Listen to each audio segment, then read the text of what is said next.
that will be helping you, or that will help you through your journey. So first, or today, we'll cover first is the rollout of the new ClickUp Workspace. This is your central hub for managing your tasks and your deals.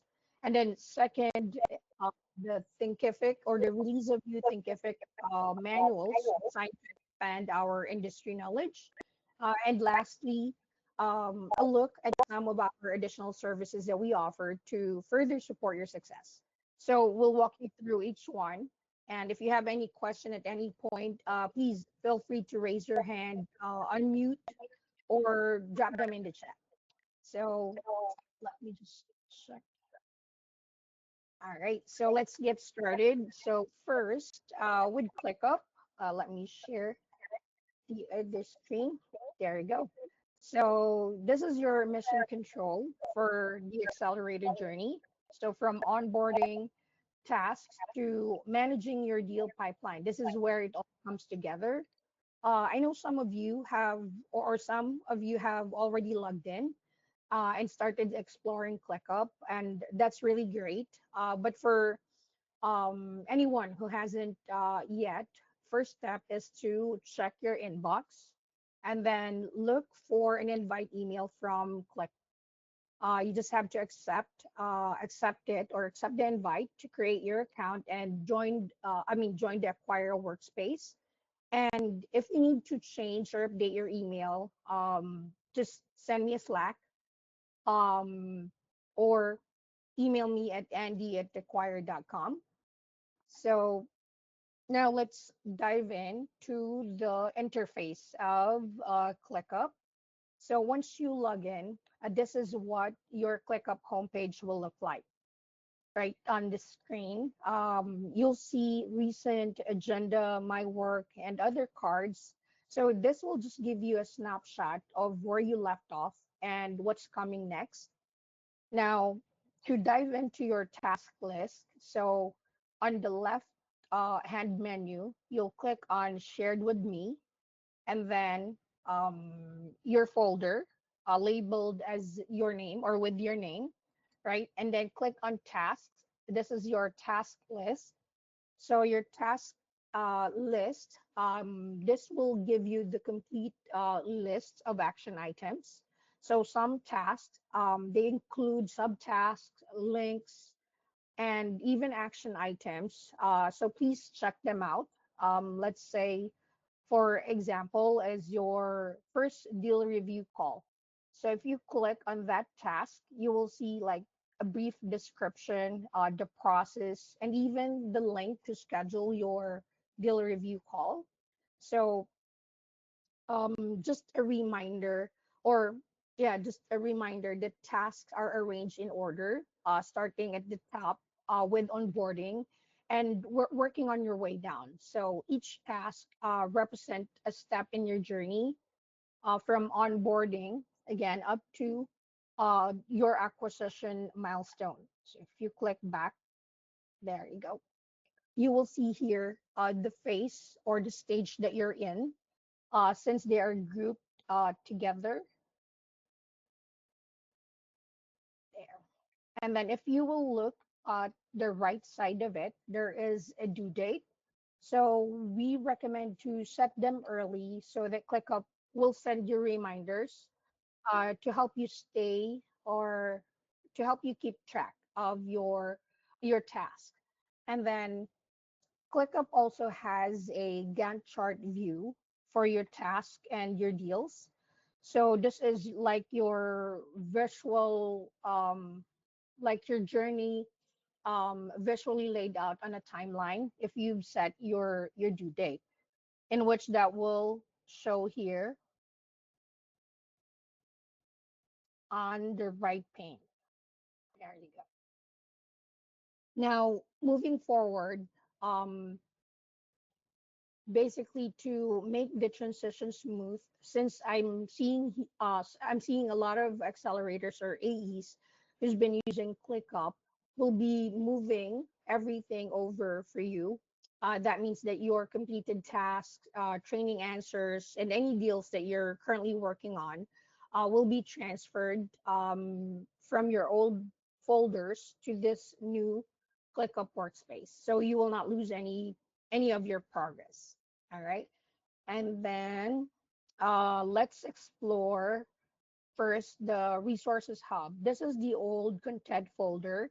So what we'll do is we'll just move the information like the AP recordings, the content repository, and templates pulled from Thinkific to this new space and add more resources on.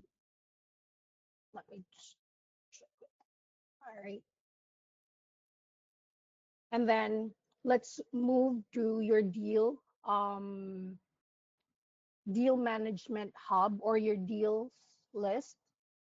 So I know that everyone is actually aware that we will, or some of you are aware that that we will start or we will have your deal flow into this folder once we receive your investment thesis. Now, just a quick background. So this is the test deal that I've added.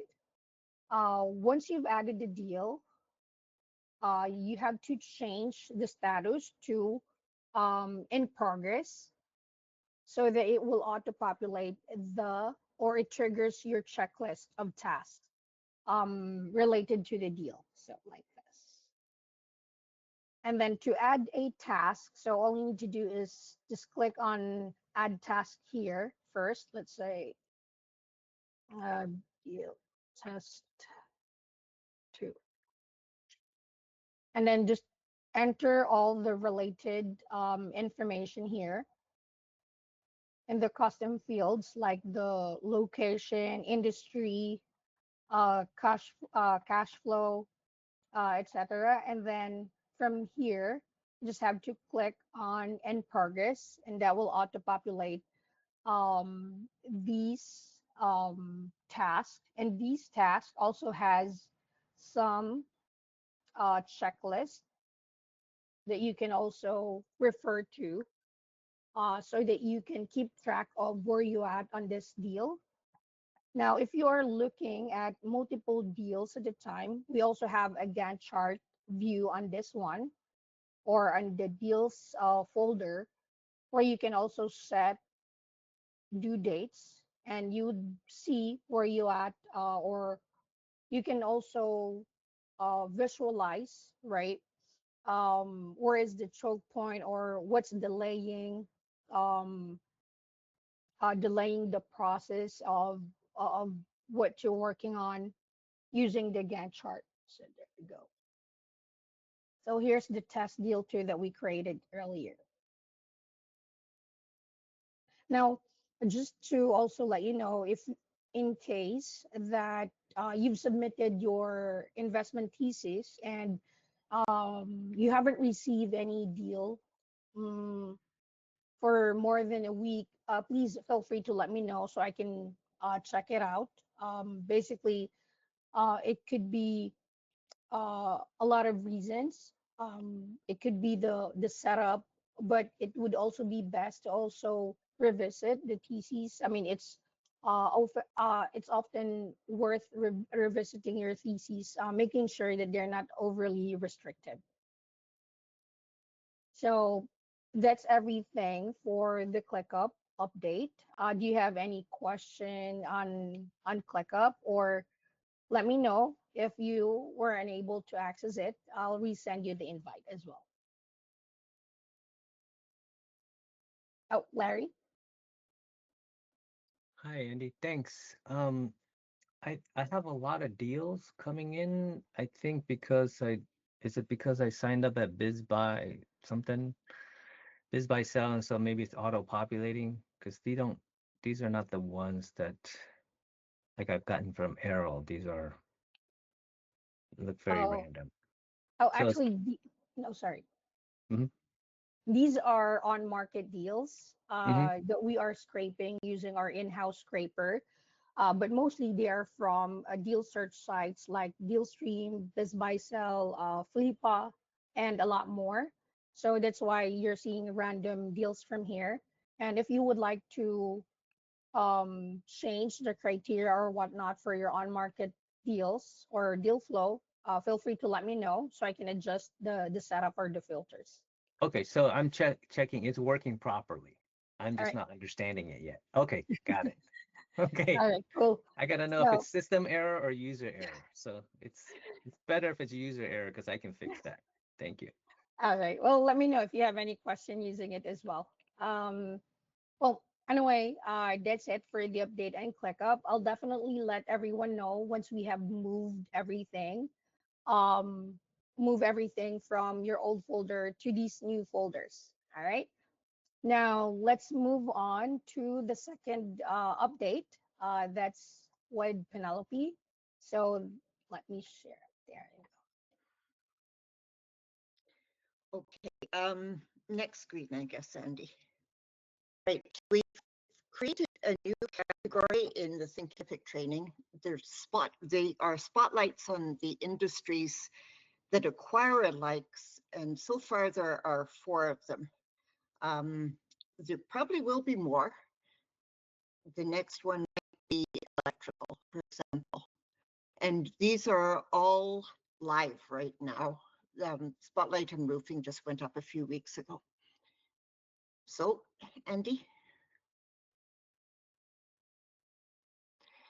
The reason we did them, the most important reason is the last one. We give you enough of a technical introduction to the trade so that you sound like you know what you're talking about. If you're interested in a deal and you get in touch with the broker and request an NDA, or especially if you're going to send out an LOI to them. Also, if you're pursuing off-market search and expanding a network in off-market search, knowing what you're talking about is a very useful thing too. If you read them, you'll have a better idea of whether you would feel good working in the industry. You can assess the costs of owning pretty much the business. We don't deal with the rental costs of whatever your work site is, but apart from that, it's all there. What the layout on tools, on equipment, on your fleet. We look at the type of fleet as well that you should get. How much wages are going to cost you, what the 5 types of insurance are, and there are 5 types. And you will understand the regulatory environment, business models and margins, and the risks and the stresses of owning the business. All of these trades are growing and growing quite healthily for different reasons. But when you think about it, they all, except for landscaping, deal with primary human needs. You're really in trouble if your toilet doesn't flush, if you have no heat, if you have no air conditioning, if the roof blows off your house, or it's damaged. Electrical, you know, it's life for us. So they are very solid and generally recession resilient. Okay, let's move on. Each of the 4 spotlights has different material, but they all share some subjects in common. Each one starts with a fairly detailed overview, the size of the industry, what its growth has been and will be, the business segmentation, what PE interest is like in the industry, what the challenges are, whether there's unionization in the industry, for example. Then we have a survey of the cost of operating in the industry. And we have an introduction to aspects of the trade. So in HVAC, we go into heat pumps, for example. In roofing, we go into how to install a fairly small commercial roof and what all the materials are. We have a lot on financial models in the industry, pricing and margins. We have a lot also on training and licensing. Licensing is a huge issue in some places like plumbing, and very little of an issue in roofing. What hiring and wages are like. Training, I should say too, we show you where to go to if you want to find out more about the industry yourself, as somebody who doesn't know very much. And the equipment, tools, and fleet description and cost. Okay. Plumbing has 60 pages. And in addition to all the stuff that you see in small print at the bottom left, we talk about special issues in plumbing, adequate licensing for plumbing, and especially having a master plumber on staff is really critical. And it varies with the state you're in, sometimes with the municipality, with the county. In some red states, you'll find it's not as critical. In a place like Florida, though, it's extremely specific. You know, you can only be a master plumber qualified to practice in your county, and maybe your county has a reciprocal agreement with the county next to it. But if you are trying to hire somebody from Georgia to come into Florida, they will be working quite frequently as an apprentice until they can take their exams. The other thing to remember with licensing in most of these industries is you need to have here a master plumber, but the equivalent of a master plumber in all of the places, I would say, except in landscaping, whose name will go on the permit of the business. And that person is a master in their trade, but they've also passed what can be a 7-hour-long business exam. And they face a scrutiny of their characters. Quite often they need to have a certain amount of money, though it's not much, maybe $10,000. And they are taking responsibility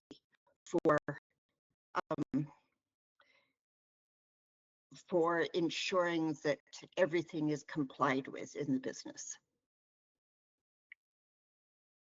There are in plumbing too, there are 2 codes. There is the International Plumbing Code and the Universal Plumbing Code.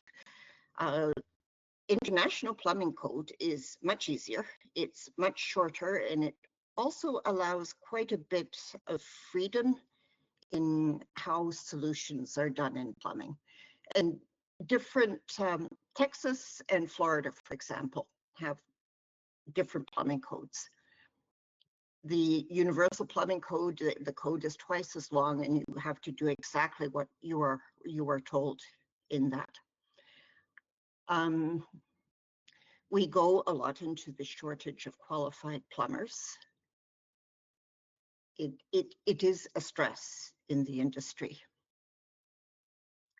And at the end of it, the end of this, and also at the end of HVAC, there is a detailed comparison of 5 field service management platforms and telematics that you can install for your fleet.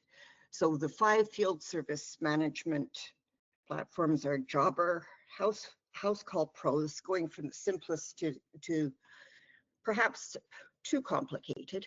So it's Jobber, House Call Pro, Service Fusion, Sarah Systems, and Service Titan right at the top. And Service Titan typically takes months to implement and can be very frustrating. Okay, Andi. HVAC is another, it's 58 pages. It's another industry with a bright future and a shortage of qualified people, especially for pump installation and maintenance. It's holding back heat pumps, in fact, the fact that there aren't enough people who know how to do it.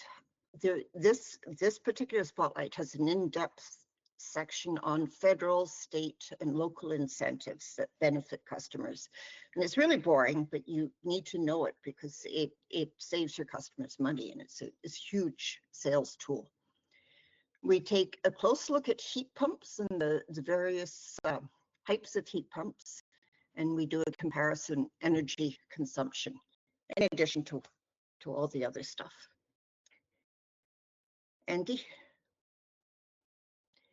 Landscaping was fun to do, and it's shorter.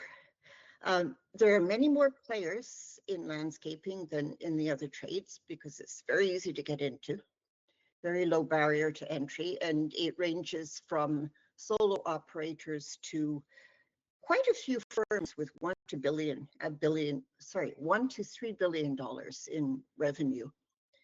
Most of the jobs outside management are low skilled and low paid. That means that you will be hiring people at $12 an hour. A team leader might make $16 an hour. There's most money in the high end of landscaping, including xeriscaping, which is desert landscaping. So if you get into this, which is where you'll make the most money, you may need a landscape architect, and there are very complex tech tools, including drones, that you have to get a license to operate. There's a move into battery-operated tools, and most jurisdictions are moving towards requiring that. So we go into what those tools are and how you would charge them and what the electricity requirements are like to charge them in a lot of detail. A long growing season and regional prosperity are key to succeeding in this. We list for each state, we list the range of lengths of growing season, with the North typically having a lower growing season. And where I live part of the year, often in the winter, in Quebec City, and you don't even have a 6-month growing season there.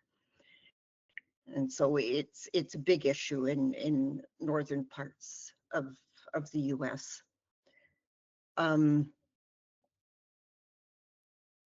Okay. And regional prosperity too. We give you a lot of tools for assessing what the prosperity is in the area you're looking at. Workers' comp levels are punishing in landscaping, which I found kind of surprising. And if you have people doing tree trimming, it's huge. It's especially huge in California. Your workers' comp can be the same as a salary. It's so high. So the answer is, just license one person to do tree trimming and make sure nobody else does. Okay. Roofing is 70 pages. Very interesting business. It's a shadowy world, sometimes sketchy, sometimes not at all. And licensing, there's no licensing except as a roofing business. And in some places, that's not even required, like Texas. And there are many, many 1099s, subcontractors who don't file tax. And as a result, you can't tell what the industry size is. It's an interesting statistic. A company called Verisk, which has a lock on the roofing market, says that insurance paid for $31 billion in roofing repairs in 2023, but the roofing industry is estimated at being $27 billion. So it is a mystery. In 60 to 70% of roof replacements and repairs are driven by extreme weather. And when I talked about Verisk as a data company with a lot of proprietary databases, a lot of products that all insurers use and roofers have to use as well. And they have a product called Xactimate, starts with an X. And somebody in your company will need to know how to use that, because that is the product that assesses what the roof repair will cost, and it's used to talk back and forth with the insurance industry. We go a lot here into understanding the insurance payout process, because although rates are generally higher if it's an insurance repair, you will have a cash flow issue that you need to prepare for. You'll get your money in 3 lumps, you know, starting with the portion, the deductible that the individual pays, and then as you finish work on the roof, generally you get the cost of the roof up to the cost of the roof at the time let's say a hailstorm happened, and only after they have come in and inspected it will you get the full replacement cost. So you may wait 6 weeks. And these hailstorms they're fascinating. There's a hail alley up through Texas, and it goes up into the states just north of there. And when you have a major hail event in places like Lubbock and San Antonio and Houston, you'll be busy for 3 months quite often repairing. So it's not an instant 2 weeks of a lot of activity. Seasonality is a huge deal for the north, especially given the sensitivity of different roofing materials. You need 50 degrees, sometimes warmer, for asphalt to set, for example. You roof with mantle later in the season. And we discuss the various roofing materials for both residential and commercial, and the tools and the equipment.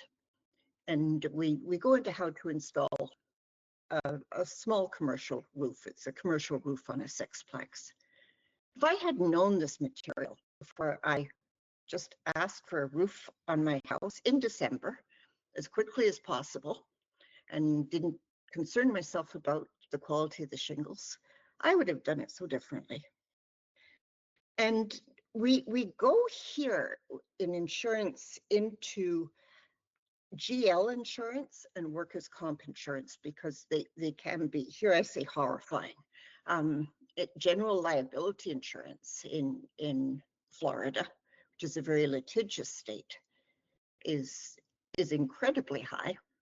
And workers' comp in California is very, very high. And we actually go, especially with workers' comp, we talk quite a bit about how workers' comp rates are set and how they change and what they cost. And typically we just compare 3 very different states like Florida, Texas, and California. Writing these, I used AI quite a bit. I used ChatGPT Pro, and it made a much more sophisticated product. Sometimes I felt I was the clerical person serving ChatGPT, and you have to challenge all kinds of things that just don't make sense, and it's quite unabashed when it agrees it doesn't make sense.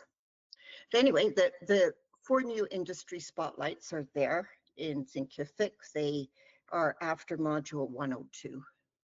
So they're not something you need to read all the way through unless you're interested. I found them interesting. Now, next I go on to a complete replacement of the gauntlet. It should come out around October 10th. Andi?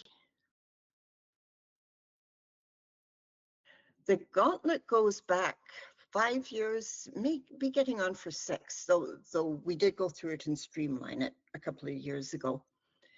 And back then, it's really not fit for purpose as it is right now, because we are assessing people's interest and level of preparedness for making investments jointly with us. And we knew that we could do a much better job of giving people a high level view of the training to come. Sorry, a high-level view of what the acquisition journey is like, and showing them what's involved in analyzing the deal. Andi? So we start with a high-level overview of the acquisition journey. There's a timeline, and we talk a lot about understanding the pitfalls that will await you. Some of them are avoidable with preparation, and we talk a lot about that in the training. Some of them will happen anyway. They're bad luck, like when you have used your interim lender and all the documentation for an SBA loan has gone off to the SBA, and some of the documents get lost in the process. Included in the replacement gauntlet is an analysis at a high level of an actual business together. It's a much more recent business than the one that we have right now. And we give you some brief exercises on it to help you reflect and learn. So that's it for now. I'd like to hear comments, questions, other changes or additions you'd like to see to Thinkific. If any of you have things you'd like to say.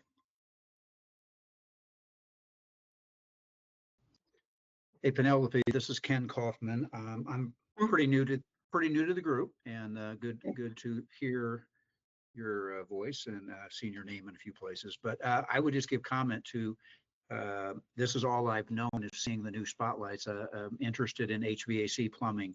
I thought they were very thorough, very thorough. So just very good job with that. I think it's give a lot of insight around those industries. So just give you that feedback.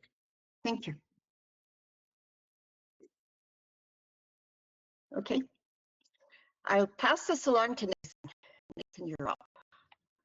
All right, thanks, Penny. Appreciate it. And those spotlights are really good. As she mentioned, you know, they're pretty thorough, so they can be long. Wouldn't expect everybody to go through every single one, but you know, if you're getting to the stage of putting an offer in on an HVAC or a, you know, roofing, it's definitely worth it to go through those things. And that's, you know, whether you're an Accelerator member, whether, you know, you're having an Accelerator Plus search, or you're one of the Empower people in this group. So definitely worth it to look through them. They're very good. So yeah, I mean, just looking through the list here, I think I know everybody that's in this call. So I don't think I need to do an introduction or anything like that. You may have met me through some different ways or different roles with the company. I've been here for a while. Ken, we just, you know, went through a STEM on Friday, and I've onboarded some of you, maybe signed some of you up. So I'm going to go ahead and put my Calendly in the chat just so everyone here has it. Basically, if you ever need anything, you know, feel free to use that. I'm happy to talk through whatever you need in your acquisition journey. Today, Andi asked me to come on so we could kind of talk about, you know, what else there is besides the Accelerator program. And it's good timing because, you know, over the years, you know, we've had the Accelerator, the DIY, and you can probably go ahead and go to the next slide. And then the Accelerator Plus, right? Or as that's not, there we go. Or, you know, Accelerator Plus kind of evolved into the Empower partnership. And we've really noticed that there is some space in between, maybe this gap for people who've come into the Accelerator. And again, I pretty much know all of you. The people in this program are successful, capable people. If you compare the Accelerator, which again, I think all of you know what it is, it's a DIY program with training. We have deal reviews to look over your shoulder and evaluate these businesses, these weekly calls, coaching sessions, the workshop, right? All of it is to give you the tools to buy a business, whereas the Empower partnership or the, you know, A+ searches is much more full service, right? It's us going out and, you know, finding deals and, you know, actually presenting them to you as opposed to, you know, what you might see in ClickUp, right? So putting together valuation workbooks and analyses and, yeah, just all the way through due diligence and you know, financing and all of that, right? So again, my point was that, you know, ultimately, most people in this program, again, are very successful and capable, and maybe don't need all of what Empower does, but with career, with family, you know, it's hard to do, especially an off-market search. And so, you know, that's the idea for this new solution. And so, you know, it is in development. You know, I think Ben Webb, I saw you on the list earlier, right? I asked you, you know, your thoughts about it a couple weeks ago, and you can probably see on here deliverables are different, price is different. Even just this morning, I got some notes on what's changing. So, you know, my goal really today is just to understand, you know, is this a good solution? Is this something that people, you know, would be interested or want? And so again, just to kind of compare what this, you know, new product on the right hand side of this slide is rather than us going out and, you know, being more full service and, you know, Empower partnerships, A+ searches, depends on the market. I'd say the average is 12 to 18 months, but I've seen them go longer than 2 years, just like I've seen them, you know, wrap up in 7-8 months, right? The new search is really, you know, intended to be a quick turnaround of us taking our resources and going out, building a list of the businesses that meet your criteria and your investment thesis, finding the contact information for those people, running email campaigns, you know, putting together unique or specific, you know, videos and things like that to introduce you to these owners. And really the end deliverable would be getting you in touch with these people, whether it's a meeting, coffee meeting, a Zoom meeting,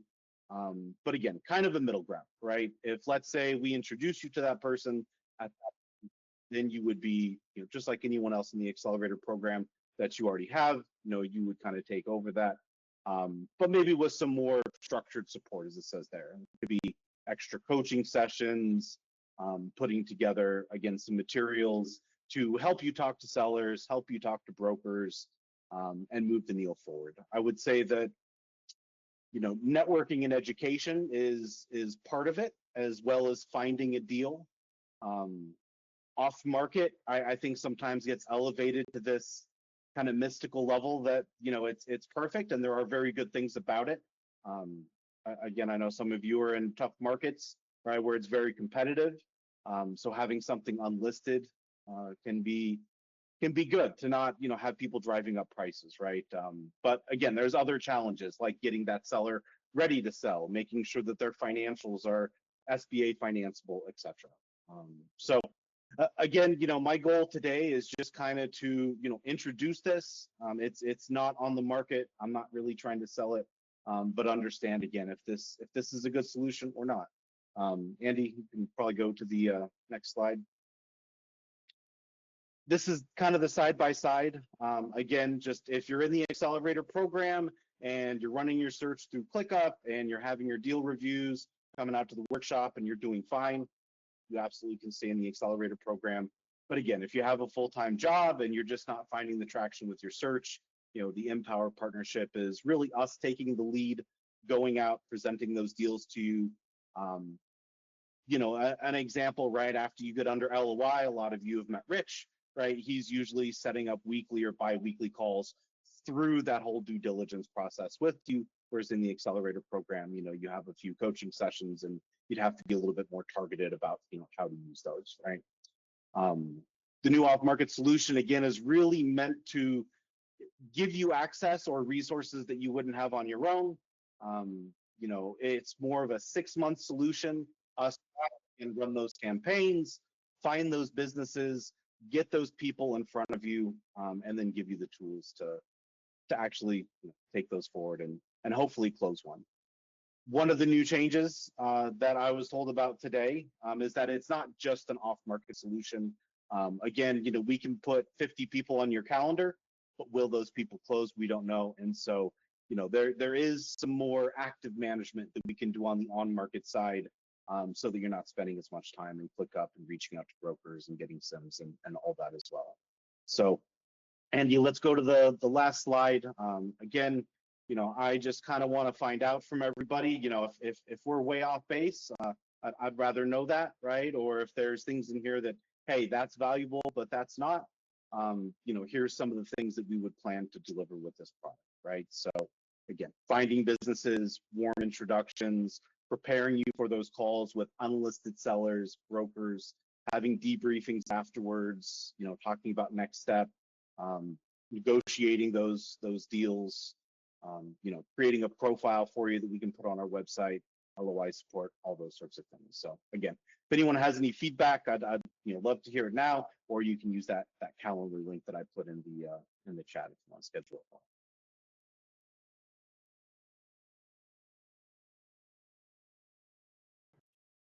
All right, cool. Well, thank you for that, Nathan. Well, how are your searches going? Is anyone having? I know. I think I saw Ben Leathers on here as well. I know you got under LOI recently. I've talked to some other people. Is anyone having any particular challenges or any particular luck you'd like to share with the group, or anything about your search?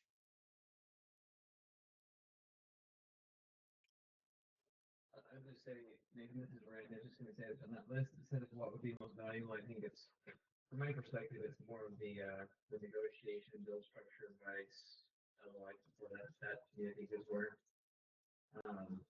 there be most value in leveraging the expertise of that side of things. Where I don't know, I guess I haven't done much off market sourcing myself yet, so maybe I don't. That's why I'm not thinking on that front. That's where I would think that would be most valuable. Yeah. Deal structure and negotiating with an unlisted business is definitely unique compared to on market, right? Someone who's listed has a broker. They've probably set some expectations, whereas with an unlisted business, you have to set that. Again, there's a whole lot there that's different about an unlisted seller, from their personality to their readiness to sell and everything. So, that's what we're thinking, right? Is that kind of in those debriefing, we can talk about next steps, how this might be unique. So I appreciate that feedback. Randy, have you gotten to the point of putting in an LOI in any listed businesses yet? I'm getting close on one, but not yet. Okay. I definitely recommend having deal reviews, in the Accelerator program. That's something that we can talk about as well. But definitely with off market, it can be a little different. Sean, I see you have your hand up. Yeah, so I just had a question about that Empower partnership. One thing I didn't see on there, I don't know if you had mentioned it, but does it also include like what you previously called the ACE program for after the purchase? So right now, with all the SBA changes that have happened this year, there's a little bit of it that's unknown exactly how full partnership we can go.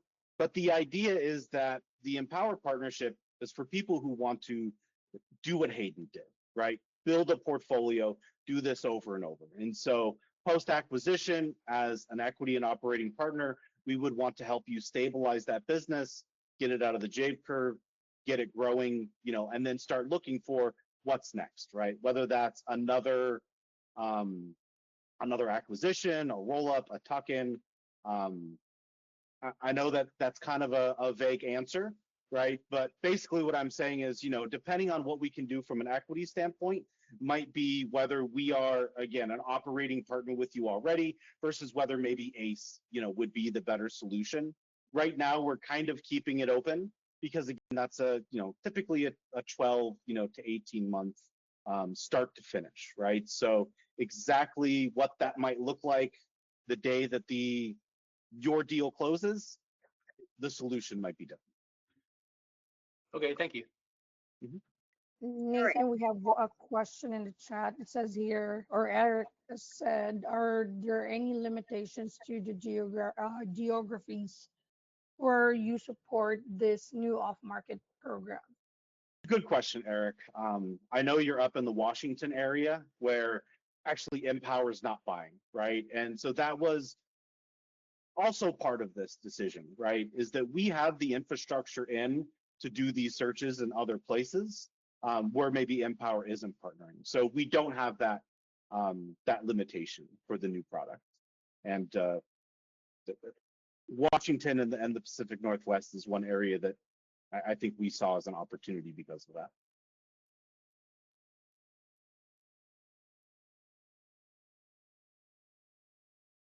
Yeah, Sean. Another question. So just thinking about the costs here, is there like financing options? Can you like, is it all up front required, or can you roll it into like the financing of the loan once you've closed, or what's available? So this is something where I don't know what flexibility there will be yet. My assumption is it's $35,000, and that would be something paid up front. If cash flow is an issue, I've seen flexibility from leadership here before, but I can't make any promises with it. So it probably just depends on what the situation is and how we can work with you. What I can say is that this would be something that is a cost of your acquisition, so part of your equity injection in the project. So again, let's say you buy a $2 million business and you're looking at outlaying $200,000 and you've put in 50,000, right, across different things like lawyers and accountants and this sort of thing. That would mean that your gap would be that 150 to get to the 200. So it does count towards your down payment. Okay, thank you. Mm-hmm.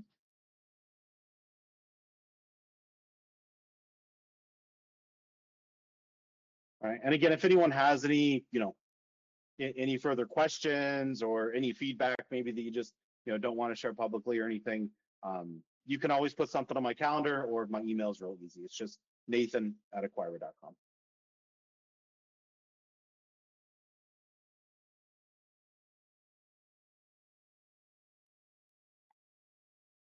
All right. So, do you have any further question, guys? Oh, if there's, oh, there you go. Sorry, I'm full of questions today. Not a problem. This is actually going back to the ClickUp stuff. I wasn't sure if it was involved. I know this from my experience so far in ClickUp. Good training. I've gone through some of it so far. One thing that I wasn't sure if it was coming later or not, but like more feedback with submissions or things that I've turned in, like with the gauntlet, or other things that require like a grading process or something like that, right? Where did we get it right? Is there things we didn't think of? Is that feedback part of the process, or is that something that we would just schedule a call with you guys, or how does that work? Well, at the moment, we would highly suggest to schedule a call if you would like to look back at it. But all your answers are in your training answers folder. Now, if you would like to schedule a call, you can schedule a call with either Nathan or Rich, so you can go back or you can review the answers together. Even revisiting your investment theses, you can feel free to reach out or schedule a call with them. Okay, thank you.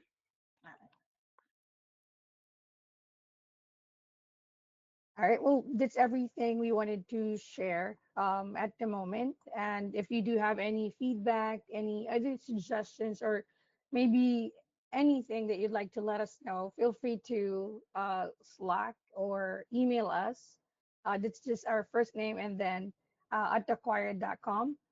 And by next week, we will have, I believe, one of our Accelerator alumni, the Blakeleys. They closed on a business just this year, and yep, hopefully you can also join in. And after that, starting off October with our CEO Hayden, who'll discuss more about AI or using AI. So, yep, that's about it for today. We'll give some of your time back. That's everything. And thanks again for joining us today. Thank you. Bye, guys. Thank you. Yeah, thanks.